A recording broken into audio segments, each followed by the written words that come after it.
ఏ బాధ లేకుండా దేని గురించి ఆలోచించకుండా అప్పుడు వాళ్ళేం చేస్తారో తెలుసా? నైస్ గా నా పక్కకు వచ్చి నా పెళ్లి గురించి మాట్లాడతారు. కానీ నేను కళ్ళు మూసుకుని ప్రశాంతంగా నిద్రపోతున్నట్టు నటిస్తాను. వాళ్ళ పాటికి వాళ్ళు మాట్లాడుతూ ఉంటారు. హలో మేడం, మాట్లాడుతూ ఎక్కడికి వచ్చామో తెలుసా? కులుమనాలి వచ్చామండి. కులుమనాలి చలేస్తుందా?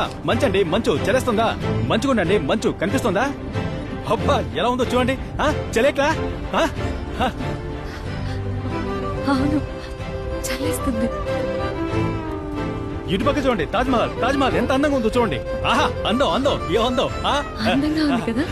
చూడండి, గట్టిగా పట్టుకోండి. మనం జయశర్మ ఎడారికి వచ్చాం. బండుగుతోంది, గట్టిగా పట్టుకోండి. అరే, పట్టుకోండి పట్టుకోండి. రాము, మనం నైగరా ఫాల్స్ వచ్చామండి. Niagara Falls, Niagara Falls. ఇండియాలో నైగరా ఫాల్స్. చూడండి, ఇండియా నైగరా ఫాల్స్ అండి. పైకి చూడండి, పైకి చూడండి. అద్దం కింద నుంచి బాగా ఫీల్ అవ్వండి. చూడండి చూడండి చూడండి చూడండి.